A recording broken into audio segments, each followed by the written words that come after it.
The Todd Shapiro Show. Time to hit the button! On Canada Talks, SiriusXM 167. Here's my man, weighing in at 185 pounds, standing 5'10".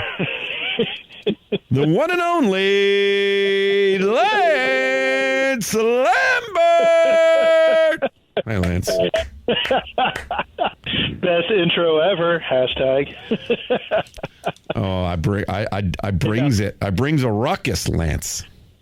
You do bring it, man, and I love the compliment on the weight, not the height. You got me shorted a few inches, but you definitely got more than a couple of pounds off my waist there. Are you over 6 feet? No, I'm just 6 foot. I'm just 6 foot. But man, okay. I'm trying to get back under 200.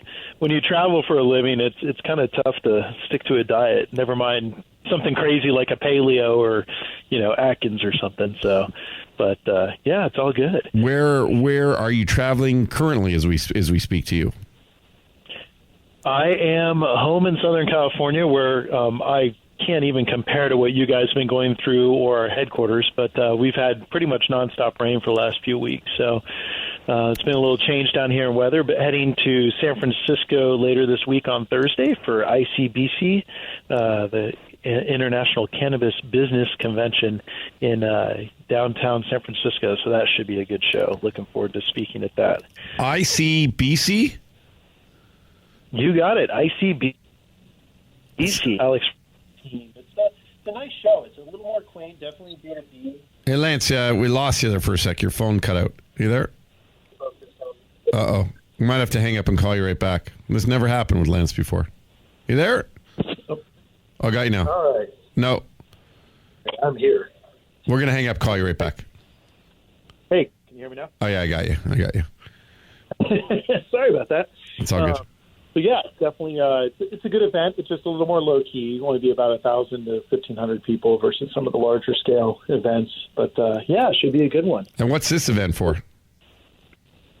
So this is just ICBC is pretty much anything to do with the industry. So you have a bit of investors, tech, media, kind of a nice balance of everything. I'd say less so the culture and the growing aspect of it, but pretty much everything else. So. They have shows around the world. They're doing one in Barcelona just for Spanibus. They do one out in Berlin. Spanibus. I get it. Oh, man. Hey, I'll tell you, to pick up where we sort of been talking about the last couple of weeks, but, man, the stocks out of America are really picking up. I mean, there was some huge upswings from American companies.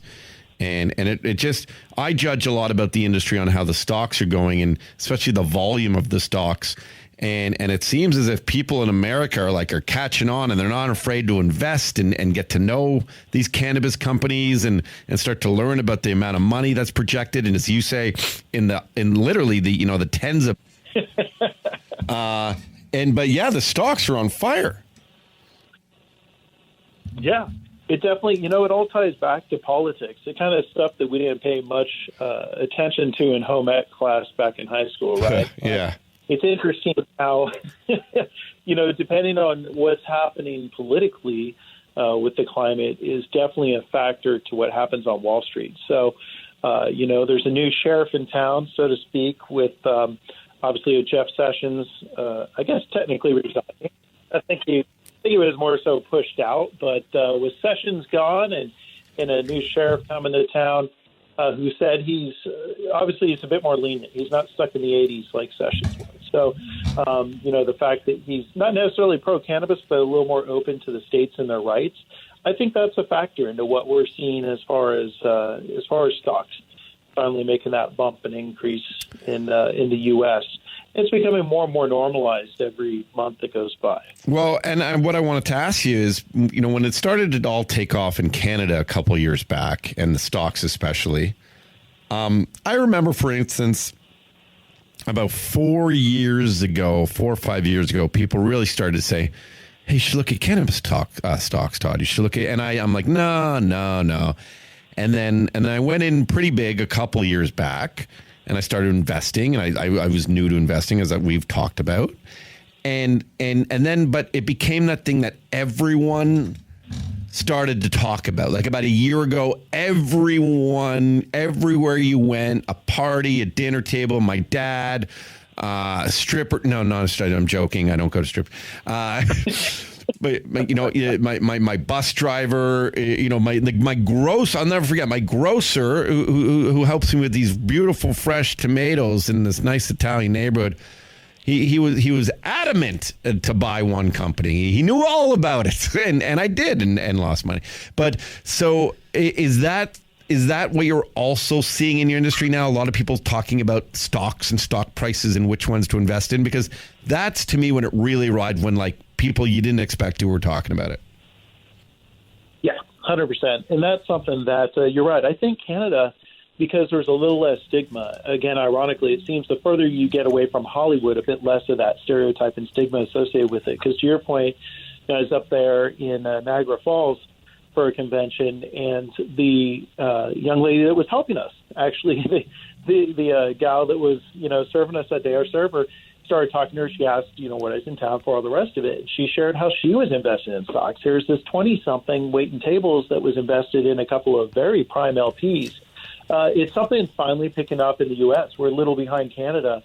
I just recently read an article. It came out last week. It said, as far as with millennials, so the Gen Y, we're talking early 80s into 90s birth period, those individuals have actually surpassed Apple with popularity in investment stocks with cannabis.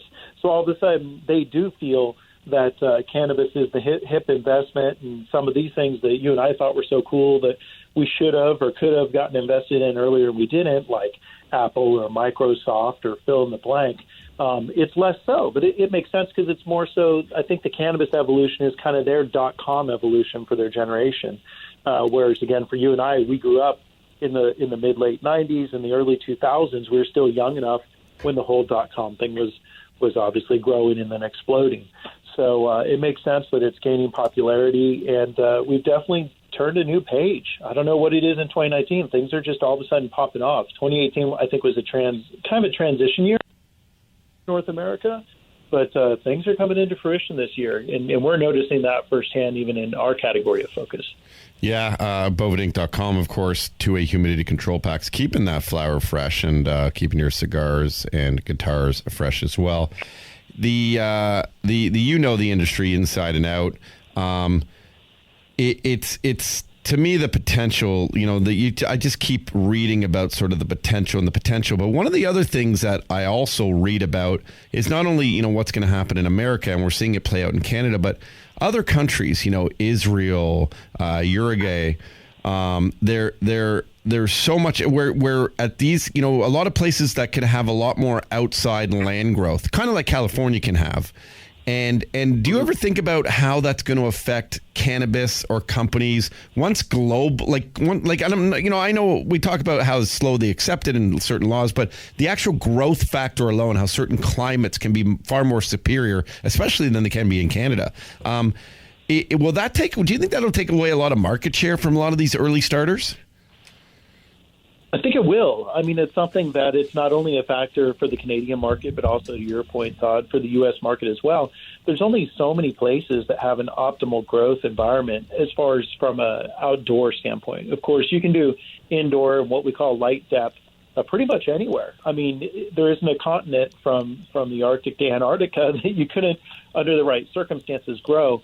But is it most advantageous when it comes down to the bottom line if you're doing everything indoor with lights and humidity control and moisture? I mean, all these factors that come into having that environment compared to just being able to grow it outdoors in places like, obviously, to your point, California, an ideal climate, even parts of the Midwest, ideal climate.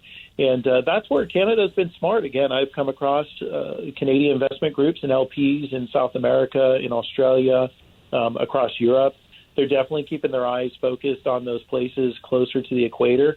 But it's not just Canada alone. We have a partner who is a distributor of ours out of Cape Town and South Africa. I mean, that's the home of Durban Poison. Everyone is, or most people are pretty familiar with that classic strain. And it's a landrace strain. It actually did come from Africa. That's the perfect climate to grow that in. But that's why a lot of those countries in the southern tip, there's 54 countries in Africa, and only a handful of them have legalized either growing, production or consumption.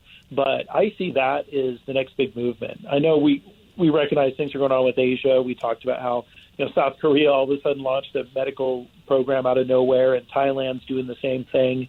But still, I think there's other places in the world because of climate that's going to have a bigger impact and is going to change the overall map once the dust settles, so to speak. Lance Lambert saying now with us, bovedainc.com. What would the sort of ways, what are the ways, Lance, to transfer large amounts of cannabis? Like if you are a big company, you hear stories, they get them they get a big private jet and they take them to another country and stuff. Is that a really daunting, difficult process to travel tons of marijuana, for the purposes of obviously very legal, transactions? Yeah, and that's the thing that people forget. That's an excellent point, Todd. So, even myself, I go, oh my gosh, how is Canada purchasing medical grade cannabis that's being grown in the Bahamas, like Jamaica, or in South America? But I forget, once you're in international water, you're in international water. So it does create a bit of a logistical challenge because a pound is a pound is a pound. This is the Todd Shapiro Show on Canada Talks, SiriusXM 167.